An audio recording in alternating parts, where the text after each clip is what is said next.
Malam itu London dingin menusuk tulang. Di bangku taman kota, seorang pemuda Indonesia terbaring dengan jaket tipis, perut lapar, dan mata lelah. Tak ada yang tahu ia baru saja ditipu agen kerja. Tiba-tiba, seorang wanita kaya mendekat. Dengan tatapan jijik, ia berteriak, "Bangun, pergi dari sini. Kau gelandangan kotor yang mengganggu pemandangan." Pemuda itu hanya terdiam, menahan sakit di dada. Tapi siapa sangka, di balik penghinaan itu, nasibnya akan berubah total. Karena putri wanita kaya itu, diam-diam justru menatapnya dengan penuh iba. Dan dari tatapan itulah, kisah cinta mustahil antara gelandangan miskin dan pewaris kaya raya London dimulai. Namaku Rizal, pemuda biasa dari sebuah desa kecil di Jawa Tengah. Mungkin orang lain akan menyebutku nekat, atau bahkan bodoh. Tapi waktu itu, aku hanya punya satu tujuan, merantau ke luar negeri, mencari rezeki, agar bisa mengangkat martabat keluargaku di kampung. Ayahku sudah lama sakit, ibu hanya berjualan sayur di pasar, dan adik-adikku masih butuh biaya sekolah. Londonia, kota besar itu terdengar seperti mimpi. Semua orang bilang, kalau bisa kerja di sana, hidup pasti berubah. Tapi kenyataannya, mimpi itu bisa berubah jadi mimpi buruk. Aku masih ingat jelas hari pertamaku di London, Matahari Museum. Gugur hampir tak memberi kehangatan. Aku berdiri di depan bandara Heathrow, dengan koper tua dan selembar alamat di tanganku. Katanya, agen kerja yang kubayar mahal akan menjemputku di sana, membawaku ke tempat kerja di restoran. Tapi sampai malam tiba, tak ada seorang pun yang datang. Nomor telepon agen yang kusimpan pun tak aktif lagi. Aku ditipu, duit habis, pulang pun tak ada. Hari-hari berikutnya aku jalani dengan sisa uang seadanya. Untuk makan, aku hanya membeli roti murah dan air putih. Pekerjaan tetap tak kunjung kutemukan. Orang-orang asing menatapku dengan tatapan dingin setiap kali aku mencoba melamar kerja di restoran atau toko kecil. Bahasa Inggrisku pun masih belepotan, membuat mereka malas mendengarkan. Sampai akhirnya, uangku benar-benar habis. Kontrak murah yang sempat kutempati tak bisa kubayar lagi. Aku pun diusir. Malam itu, aku berjalan tanpa arah di trotoar kota London. Lampu-lampu gemerlap seakan mengejekku, sementara langkah kakiku kian berat. Akhirnya, aku menyerah. Di sebuah taman kecil yang sepi, aku menemukan bangku panjang di bawah pohon. Dengan jaket tipis peninggalan kakakku, aku berbaring di sana. Angin dingin menembus sampai ke tulang. Perutku melilit karena lapar. Mataku panas tapi air mata enggan jatuh. Aku bukan gelandangan, bisikku pelan, seolah ingin meyakinkan diriku sendiri. Tapi kenyataannya, malam itu aku memang tidur di bangku taman, seperti seorang gelandangan. Entah sudah berapa lama aku terlelap. Ketika suara langkah kaki dan cahaya lampu mobil membuatku terbangun. Samar-samar, kulihat seorang wanita berumur, elegan dengan mantel bulu, berjalan bersama sopir pribadinya. Dia melihat ke arahku, lalu tiba-tiba berhenti. Wajahnya menegang, tatapannya menusuk seolah aku sampah yang merusak pemandangan malamnya. "Hei, kau!" Suaranya keras, penuh jijik. "Apa yang kau lakukan di sini? Pergi, ini taman umum, bukan tempat tidur untuk orang kotor sepertimu." Aku tersentak. Hatiku panas, tapi aku hanya bisa menunduk. Lidahku keluh. Aku ingin berteriak bahwa aku bukan pemalas, bukan pengemis. Aku kesini untuk bekerja, untuk keluarga. Tapi yang keluar hanya bisikan lirih. "Saya hanya butuh istirahat, Bu." Wanita itu mendengus, lalu melangkah pergi sambil mengibas tangannya. Tapi kata-katanya menancap seperti pisau. "Negeri ini sudah penuh orang asing seperti kamu. Tidak heran makin berantakan." Aku terdiam. Malam semakin dingin, tapi dada ini jauh lebih perih daripada udara musim gugur London. Dan aku tak tahu, dari balik kaca mobil yang terparkir tak jauh dari situ, ada sepasang mata yang diam-diam menatapku. Mata seorang gadis muda dengan rambut pirang panjang, yang duduk di kursi belakang. Tatapannya bukan jijik, melainkan iba. Dialah Clara, putri, wanita kaya yang baru saja menghinaku. Dan tanpa kusadari, malam penuh penghinaan itu justru jadi awal dari takdir yang akan mengubah seluruh hidupku. Pagi berikutnya, embun masih menempel di bangku besi ketika aku terbangun. Tubuhku kaku, sendi-sendi terasa pegal, dan perutku keroncongan minta diisi. Aku mengusap wajah, berharap semua ini hanya mimpi buruk. Tapi dinginnya udara London membuktikan kalau ini kenyataan pahit. Aku berjalan pelan ke arah kios kecil yang sudah buka. Dengan koin sisa di sakuku, aku membeli sepotong roti basi. Aku mengunyahnya perlahan, mencoba menahan rasa malu ketika seorang pejalan kaki menatapku, aneh seolah aku benar-benar pengemis. Hari itu, aku berkeliling mencari pekerjaan lagi.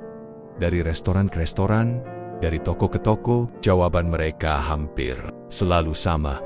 Sorry, we're not hiring. Bahkan ada yang langsung menutup pintu sebelum aku sempat bicara banyak. Satu restoran kecil sempat membuatku berharap, tapi ketika mereka tahu aku tak punya izin kerja resmi dari agen, mereka menolak mentah-mentah. Langkahku kembali menyeret ke taman yang semalam jadi tempat tidurku. Aku duduk, menunduk, sambil menatap rumput hijau yang mulai kering. Dalam hati aku berteriak, "Ya Allah, apakah ini ujian untukku? Aku hanya ingin kerja halal. Kenapa sesulit ini?" Sore menjelang, tiba-tiba suara mesin mobil mahal terdengar lagi. Aku mendongak. Mobil mewah hitam berhenti, persis di jalan samping taman. Dari dalam turun seorang wanita yang tak asing. Ya, wanita kaya semalam yang mengusirku. Kali ini ia turun bersama seorang sopir. Dan Clara, wanita itu melangkah mendekat. Tumit sepatunya mengetuk trotoar dengan angkuh. Matanya menatapku seakan aku noda di hamparan karpet merah London. "Kau lagi?" serunya dengan nada tinggi. "Tidur di sini semalam belum cukup? Apa kau pikir ini rumahmu? Pergi sebelum aku telepon polisi." Aku tercekat. Aku ingin menjelaskan, tapi suaraku tenggelam oleh omelannya. "Kau muda, masih kuat, tapi memilih jadi pemalas? Lihat dirimu, gelandangan kotor, kau merusak pemandangan kota ini." Orang-orang yang lewat berhenti sebentar, melirikku dengan pandangan aneh. Rasanya seperti ditelanjangi di tengah jalan. Wajahku panas, tangan gemetar. Aku menunduk dalam, menahan air mata agar tak jatuh di hadapannya. Aku bukan pemalas, Bu," jawabku lirih. "Saya di sini karena ditipu agen kerja. Saya hanya..." "Alasan," potongnya cepat. "Semua orang miskin selalu punya alasan." Aku terdiam. Rasanya kata-katanya menusuk lebih dalam daripada dinginnya udara. Saat itu, aku benar-benar merasa kecil, hina, tak berarti apa-apa. Tapi tiba-tiba, suara lembut seorang gadis memecah ketegangan. "Mama, hentikan," ucapnya. Aku menoleh. Clara berdiri di samping ibunya, menatapku dengan mata penuh iba. Rambat, pirangnya tertiup angin sore, wajahnya cantik namun serius. Apa salahnya kalau dia duduk di taman? Ini ruang publik. Mama tak berhak menghinanya begitu. Wanita itu terkejut, menoleh pada putrinya. "Clara, kau membela orang asing ini? Kau bahkan tak mengenalnya." "Aku mengenal sesuatu yang lebih penting," jawab Clara tenang. "Aku bisa melihat kalau dia bukan orang jahat. Lihat matanya, Ma. Dia bukan pemalas. Dia hanya tersesat." Hatiku tercekat mendengarnya. Aku tidak menyangka ada orang asing, apalagi seorang gadis kaya, yang bisa mengerti perasaanku hanya dengan melihat. Bu Marni mendengus keras, jelas kesal. "Clara, kau terlalu polos.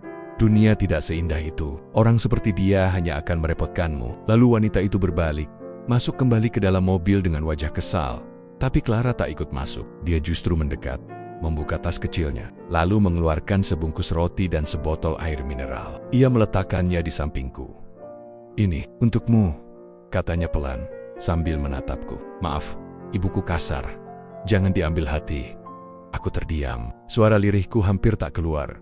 "Terima kasih." Clara tersenyum tipis, lalu melangkah pergi masuk ke mobil. Sesaat sebelum pintu menutup, pandangan kami bertemu. Ada sesuatu di matanya, bukan sekadar rasa kasihan, tapi sesuatu yang membuat dadaku hangat untuk pertama kalinya. Sejak aku datang ke kota ini, mobil itu melaju pergi, meninggalkanku sendirian dengan roti dan air di tanganku. Aku menatapnya lama, lalu menggenggam erat. Malam ini mungkin aku masih tidur di bangku taman, tapi ada harapan kecil yang tiba-tiba muncul.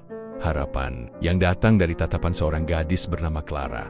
Hari itu aku masih duduk di bangku taman yang sama. London, dengan segala hiruk-pikuknya, terus bergerak cepat, seolah tidak peduli ada seorang pemuda asing yang sedang berjuang untuk sekadar bertahan hidup. Tapi bagiku, waktu terasa lambat. Aku menatap sisa roti pemberian Clara. Roti itu mungkin sederhana bagi kebanyakan orang, tapi bagiku, roti itu lebih berharga daripada emas. Itu bukan soal kenyang atau tidak, tapi soal perasaan. Untuk pertama kalinya, sejak aku datang ke kota ini, ada seseorang yang peduli. Aku masih mengingat jelas tatapan matanya semalam. Ada sesuatu di sana, bukan sekadar rasa kasihan, tapi semacam keyakinan. Seolah dia bisa melihat diriku yang sesungguhnya, bukan sekadar gelandangan, bukan sekadar orang asing. Pagi berikutnya, saat aku berusaha mencari kerja serabutan lagi, aku kembali ke taman itu untuk beristirahat. Dan entah kebetulan atau takdir, mobil hitam mewah itu berhenti lagi di tempat yang sama. Hatiku berdebar. Dari dalam, muncul sosok yang membuat nafasku tertahan. Clara. Kali ini ia datang sendirian, tanpa ibunya. Ia memakai mantel panjang berwarna krem, Syal putih melingkari lehernya. Dari cara jalannya, aku bisa menebak bahwa ia berasal dari keluarga terpandang. Anggun, tenang, tapi matanya masih menyimpan sesuatu ketulusan yang langka kulihat di kota besar ini. Aku panik. Haruskah aku menyapanya dulu?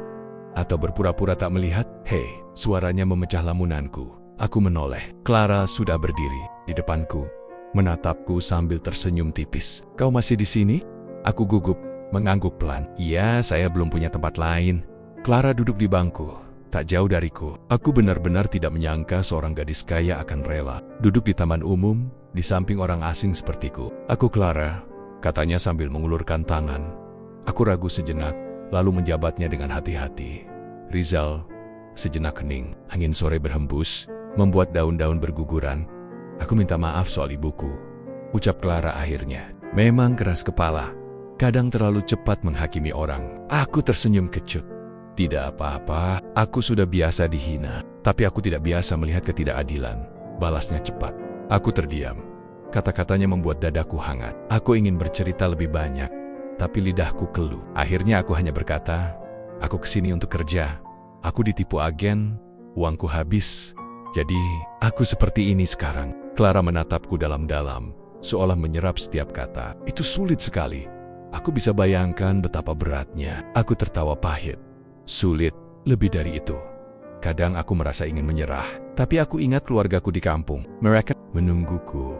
Aku tak bisa pulang dengan tangan kosong. Clara menunduk, lalu membuka tasnya. Ia mengeluarkan termos kecil dan segelas kopi kertas ini. Untukmu, aku tahu malam di sini dingin.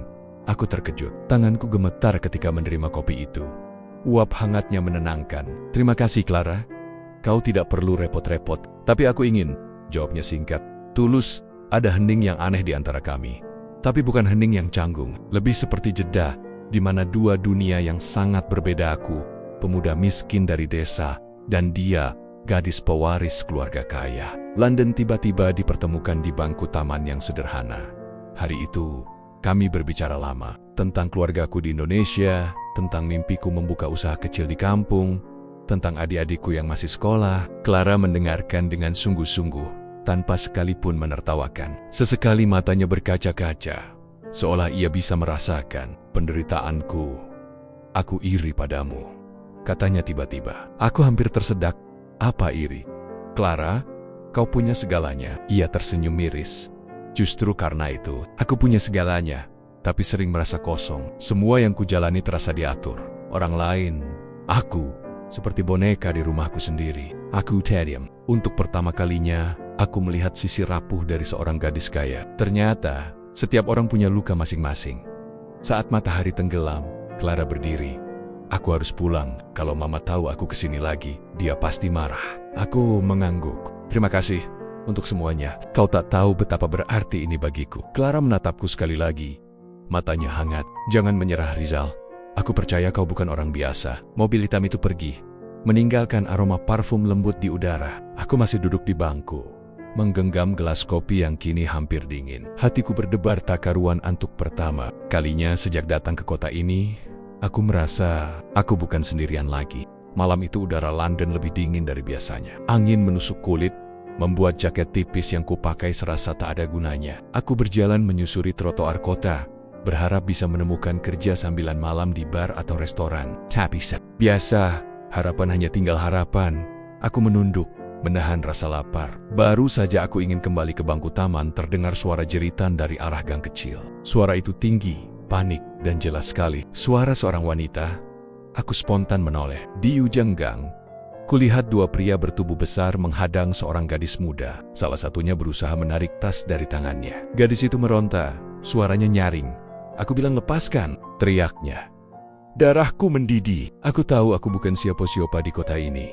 Aku lapar, lemah, bahkan tak punya apa-apa. Tapi melihat pemandangan itu, kakiku bergerak sendiri. Aku tak bisa membiarkan orang lain disakiti di depan mataku.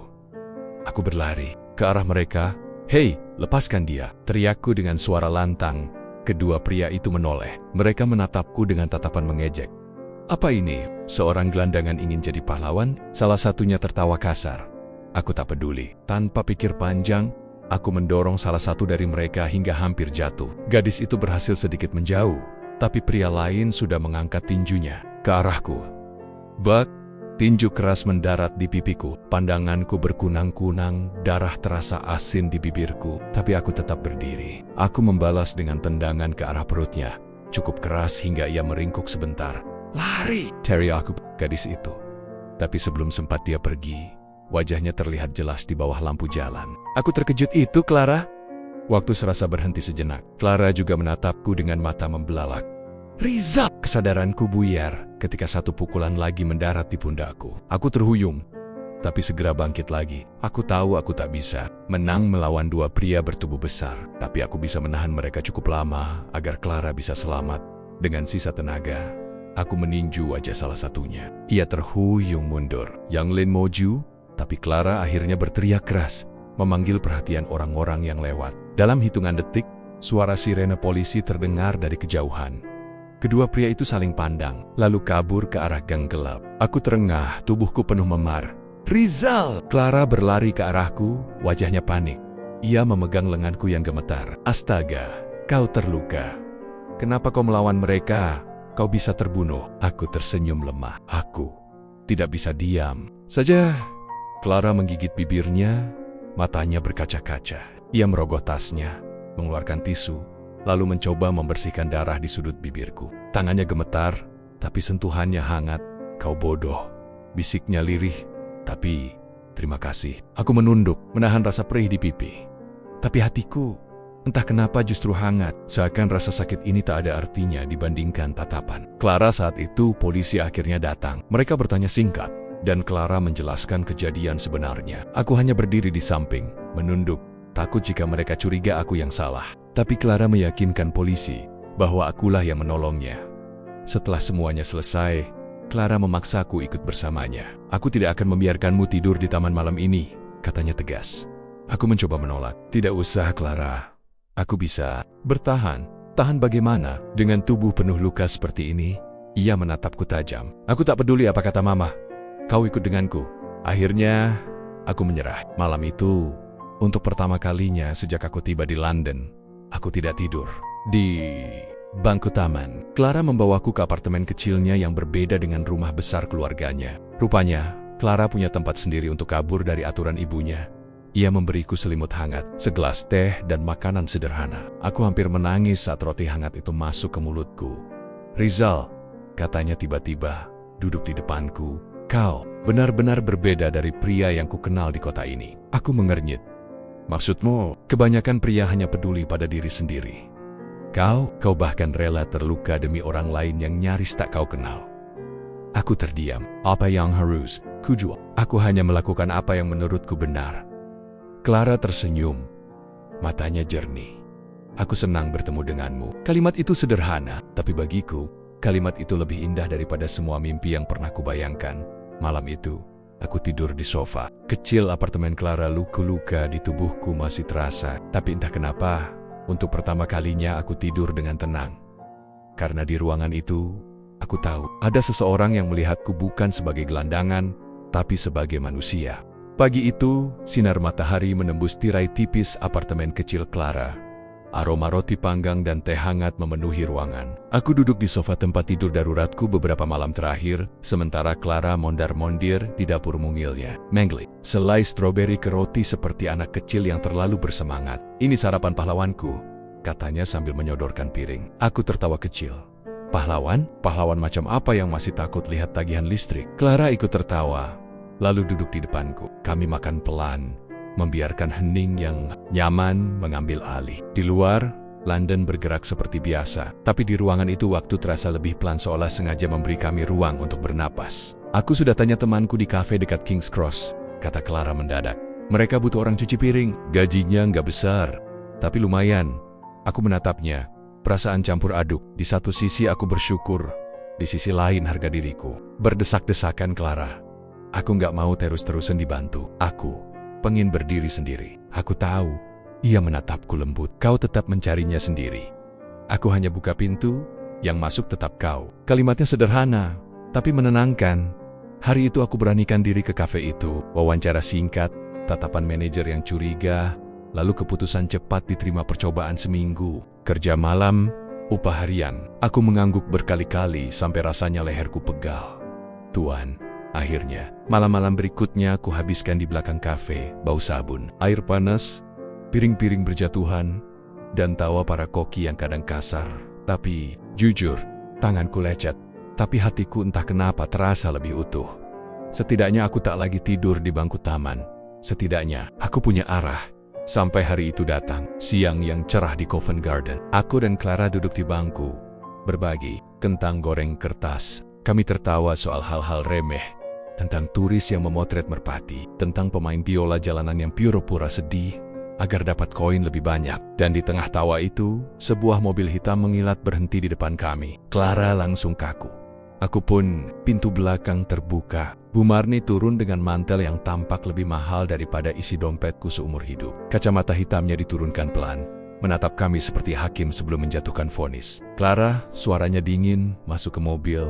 Sekarang, Clara menggenggam tanganku di bawah bangku kencang. Mama, aku bersama teman. Teman?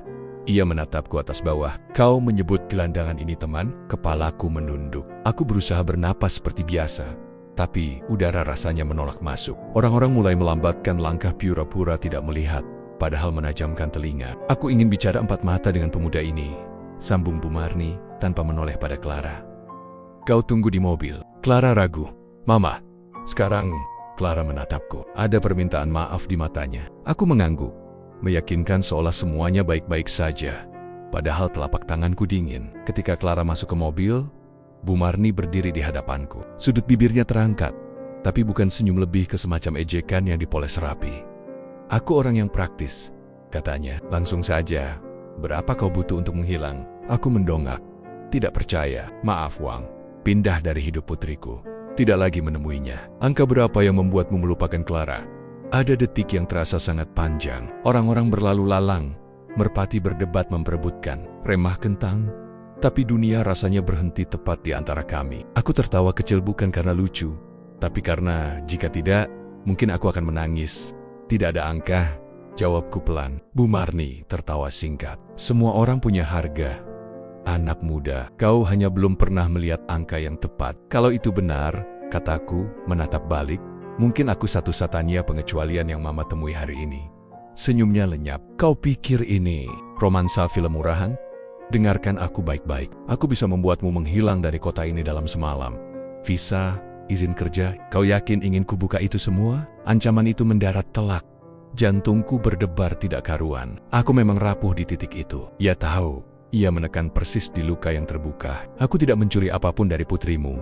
Suaraku nyaris tak terdengar. Aku hanya ingin bekerja, jujur, dan menjaga jarak kalau memang itu yang membuatnya tenang. Tapi jangan hina aku seolah aku sampah. Menjaga jarak, ia menyeringai. Kau tidur di apartemennya. Itu bukan jarak. Aku terdiam. Pipiku panas oleh malu yang tak bisa kubantah. Ia melangkah lebih dekat. Bisiknya tajam.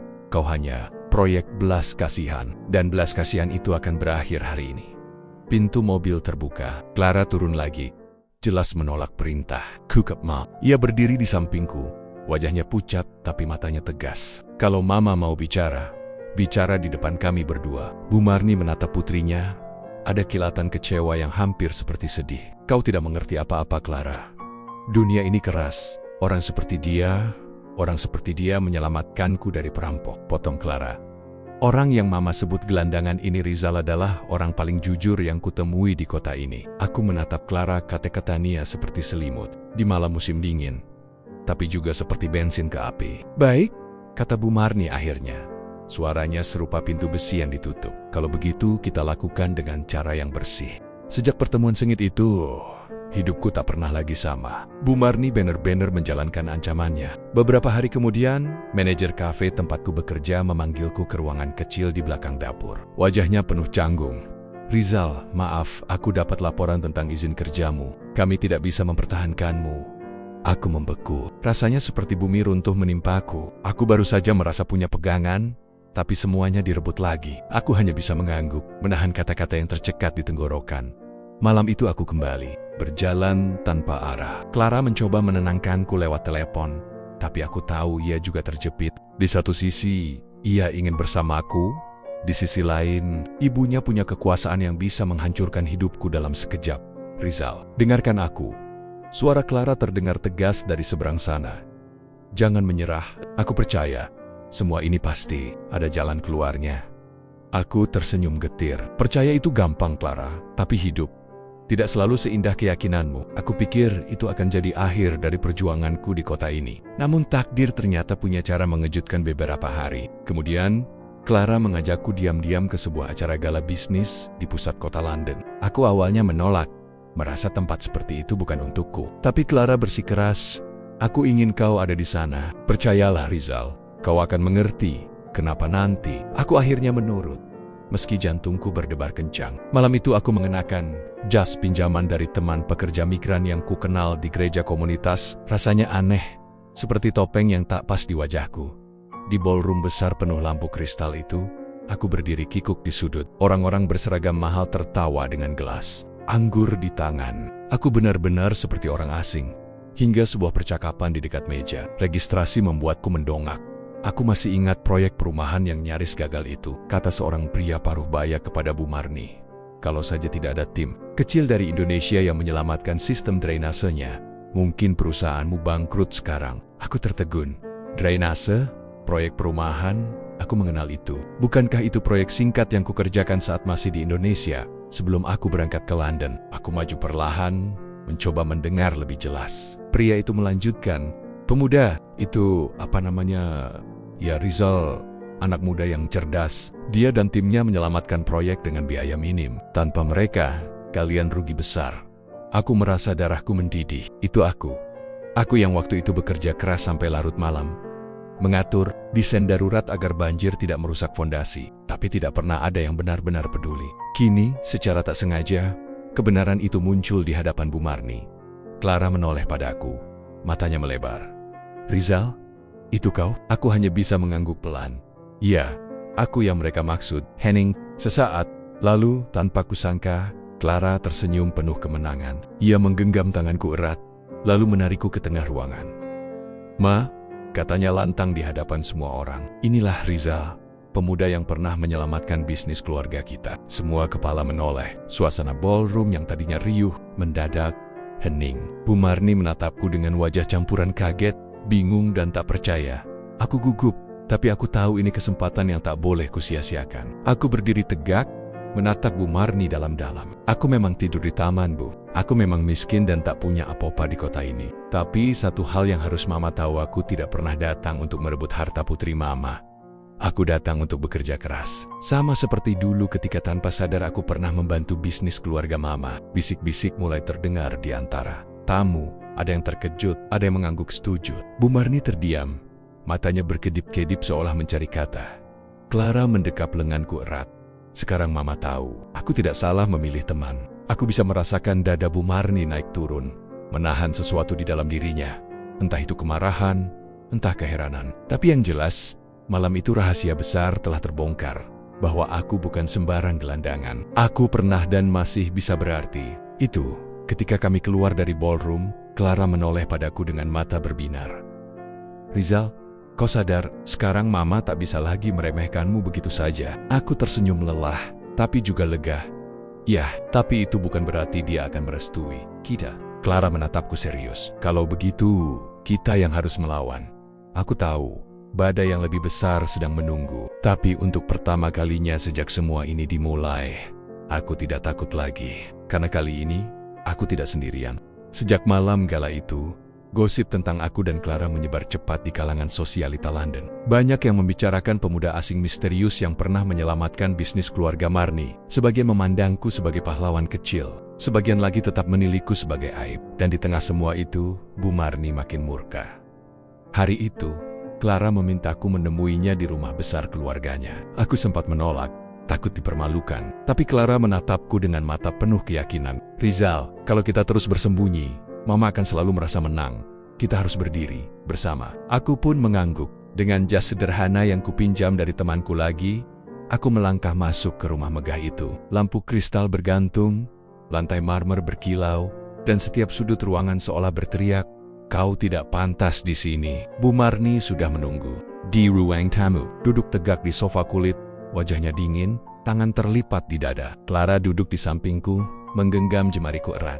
Jadi, Suara Bu Marni pelan tapi tajam. Kau tetap berani muncul di rumahku. Meski sudah kuberi peringatan, aku menelan ludah. Saya datang bukan untuk melawan, Bu. Saya datang karena Clara memintanya. Karena saya ingin jujur. Jujur, Bu Marni menyeringai. Anak muda, kejujuran tidak bisa memberi putriku masa depan. Kau hanya orang asing miskin. Apa yang bisa kau berikan padanya selain penderitaan? Aku terdiam. Kata-katanya menusuk. Tapi Clara langsung menatap ibunya. "Mah, cukup. Kau selalu menilai orang dari harta. Rizal mungkin tidak punya uang, tapi dia punya sesuatu yang lebih penting. Dan apa itu?" Bu Marni menantang. Clara menatapku, lalu menoleh lagi ke ibunya. Ketulusan, hati yang bersih, keberanian, semua hal yang bahkan tidak bisa dibeli dengan uang mama. Ruangan mendadak hening. Aku bisa merasakan. Tangan Clara bergetar, tapi genggamannya tak goyah. Aku menghela napas panjang, memberanikan diri bicara. "Bu, saya tidak pernah ingin merampas apapun. Saya tidak datang ke hidup Clara dengan tujuan mencari harta. Bahkan kalaupun saya harus pergi besok, saya tetap bersyukur karena sudah mengenalnya. Tapi satu hal yang saya minta, jangan hina harga diri saya. Saya boleh miskin, tapi saya masih punya martabat." Bu Marni menatapku lama, matanya berkilat. Martabat. Martabat tidak akan membayar tagihan, tidak akan melindungi Clara dari dunia yang keras ini. Kau pikir cinta bisa memberi makan? Aku menggertakkan gigi, ingin membalas, tapi Clara mendahuluiku. "Kalau begitu, biarkan aku yang memilih, Ma. Kalau memang salah, biarkan aku yang menanggung akibatnya. Aku sudah dewasa. Aku bukan boneka mama." Suasana memanas. Untuk pertama kalinya aku melihat Clara benar-benar menantang ibunya. Bu Marni berdiri, wajahnya merah padam. "Kau akan menentang ibumu demi seorang gelandangan." Ini, Clara juga berdiri. "Bukan demi gelandangan, Ma. Demi lelaki yang mama tidak pernah mau lihat hatinya." Aku ikut berdiri, tapi hanya menatap mereka bergantian. Pertarungan ini bukan hanya antara ibu dan anak, ini pertarungan dua dunia. Dunia kaya raya yang penuh gengsi, melawan dunia sederhana yang penuh ketulusan. Akhirnya, Bu Marni menarik napas panjang, lalu menunjukku. "Baik, kalau kau begitu yakin padanya, buktikan. Buktikan bahwa dia bisa memberi sesuatu lebih dari belas kasihan. Kalau tidak, jangan pernah kembali memanggilku Mama." Clara terdiam, matanya berkaca-kaca. Aku menggenggam tangannya erat. "Kita bisa buktikan, Clara. Aku tidak akan mundur." Wajah Bu Marni tetap keras. "Kita lihat berapa lama idealisme kalian bertahan di dunia nyata." Dengan itu, ia melangkah pergi meninggalkan ruangan. Pintu menutup dengan dentuman keras, membuat jantungku ikut bergetar. Aku menoleh ke Clara. Air mata jatuh di pipinya, tapi ia tersenyum samar. "Kau dengar, Rizal? Dia menantang kita, dan aku tidak akan mundur." Aku mengusap pipinya lembut, berbisik, "Aku pun tidak. Clara, sekalipun seluruh dunia menentang, aku akan tetap di sisimu." Malam itu, aku sadar, cinta kami bukan lagi sekadar cerita manis di bangku taman. Ini sudah menjadi pertarungan hati, harga diri dan masa depan. Dan aku tahu, babak terakhir akan segera datang. Beberapa minggu setelah pertengkaran besar itu, hidupku berjalan dalam bayangan. Aku masih mencoba bekerja serabutan, kadang mencuci piring di kafe lain, kadang membantu buruh di gudang. Bahkan, sesekali ikut mengantar paket hanya untuk mendapat beberapa pound. Clara tetap setia menemani, meski tekanan dari keluarganya semakin besar. Bu Marni sama sekali tidak mau bertemu denganku. Kabar yang kudengar, ia bahkan melarang Clara pulang ke rumah besar mereka. Tapi Clara tidak goyah. Ia tinggal lebih sering di apartemen kecilnya bersamaku. Walau sederhana, kami belajar menemukan bahagia dari hal-hal kecil. Sarapan roti hangat, secangkir teh, atau sekadar duduk di balkon melihat langit London yang kelabu. Namun di balik semua itu, aku tahu tantangan yang dilemparkan Bu Marni masih menggantung. "Buktikan," kata itu terus terngiang di telingaku. Kesempatan itu datang lebih cepat dari yang kuduga. Suatu hari, salah seorang kenalan bisnis lama keluarga Marni, pria paruh baya yang dulu pernah menyebut namaku di gala mencariku. Namanya Mr. Howard. Ia menemuiku di kafe tempatku bekerja sementara. "Rizal," katanya sambil menatapku serius, "aku ingat pekerjaanmu di proyek drainase dulu. Kami sedang butuh seseorang untuk mengawasi proyek perumahan baru di pinggiran kota. Tenaganya banyak orang Asia. Kau bisa bicara dengan mereka. Mau coba?" Aku tertegun. Pekerjaan itu bukan sekadar mencuci piring. Itu kesempatan membuktikan diriku. Aku mengangguk mantap. "Tentu, Pak. Saya akan lakukan yang terbaik." Hari-hari berikutnya penuh keringat. Aku memimpin tim kecil buruh migran, mengatur alur kerja, bahkan turun tangan langsung saat ada kesalahan konstruksi. Tanganku kapalan, wajahku terbakar matahari, tapi semangatku berkobar. Aku ingin menunjukkan bahwa aku bukan sekadar pemuda yang tidur di bangku taman. Clara sering datang diam-diam, membawakan makanan untukku dan tim. Senyumnya memberi energi yang tak ternilai. Dan akhirnya, proyek itu selesai lebih cepat dari jadwal. Biaya pun jauh lebih hemat dari perkiraan. Mr. Howards memujiku habis-habisan, bahkan menyebutku sebagai aset berharga yang hampir hilang karena diskriminasi. Kabar ini suka atau tidak sampai juga ke telinga Bu Marni hari itu. Aku datang ke rumah besar keluarganya. Awalnya aku ragu, tapi Clara meyakinkan. Ini saatnya, Rizal, Mama harus melihat siapa dirimu sebenarnya. Aku melangkah masuk dengan dada berdegup. Bu Marni duduk di ruang tamu, masih dengan aura dingin khasnya. Tapi kali ini, tatapannya tidak hanya penuh kebencian, ada sesuatu yang lain. Mungkin keraguan. Jadi, kabarnya kau berhasil menyelesaikan proyek besar. Katanya datar. Aku mengangguk. Itu bukan hanya aku, Bu. Itu kerja tim. Tapi saya bersyukur. Diberi kesempatan, ia terdiam sejenak, lalu menatapku tajam. Kenapa kau lakukan semua ini? Bukankah lebih mudah pergi saja dan mencari hidup di tempat lain? Kenapa harus bertahan di sini, menghadapi semua hinaan? Aku menarik napas dalam. Karena saya bukan lari untuk kaya sendiri. Saya datang ke kota ini demi keluarga di kampung, demi adik-adik saya. Dan sekarang, demi Clara. Karena saya percaya, hidup bukan soal siapa paling kaya, tapi siapa yang berani bertahan dengan harga diri. Ruangan hening. Clara menggenggam tanganku, matanya berkilau menahan air mata. Untuk pertama kalinya, Bu Marni tidak langsung membantah. Ia menutup mata sebentar, lalu menghela napas panjang. Kau keras kepala, sama seperti ayah Clara dulu. Aku dan Clara saling pandang. Itu pertama kalinya Bu Marni menyebut sesuatu dengan nada lembut. Kalau kau benar-benar ingin bersama putriku, lanjutnya, kau harus siap menanggung beban. Dunia kami tidak mudah. Banyak yang akan menertawakan kalian. Aku menatapnya lurus. Biarlah dunia menertawakan, Bu. Asal kami tidak menertawakan diri sendiri dengan menyerah pada kebahagiaan kami. Bu Marni menatap lama, lalu wajah kerasnya melunak. Baiklah, aku tidak akan melawan lagi. Kalau Clara bahagia, aku ikut bahagia. Air mata Clara langsung jatuh. Ia memeluk ibunya erat, sambil berbisik, terima kasih, Ma. Aku berdiri terpaku, masih tak percaya. Dari pemuda yang dulu tidur di bangku taman, kini aku berdiri di rumah megah. Diterima meski dengan berat hati sebagai calon menantu. Beberapa bulan kemudian, sebuah pesta kecil digelar. Tidak semewah gala mewah yang biasa dihadiri keluarga. Clara hanya di taman rumah dengan meja penuh bunga dan makanan sederhana. Tapi suasana hangat, aku mengenakan jas sederhana. Clara cantik dengan gaun putih sederhana. Bu Marni berdiri di samping. Masih tampak kaku. Tapi kali ini ia tersenyum-senyum tipis, namun nyata. Saat cincin melingkar di jari Clara, aku menatap wajahnya yang penuh air mata bahagia. Semua orang bertepuk tangan, dan aku hanya bisa berbisik. Di telinganya, dulu aku dianggap gelandangan. Tapi kini, aku menemukan rumahku di sisimu. Clara tersenyum, menatapku dengan cinta yang tak tergantikan. Hari itu, aku benar-benar percaya. Kadang, hinaan bisa jadi awal dari takdir yang indah. Tamat.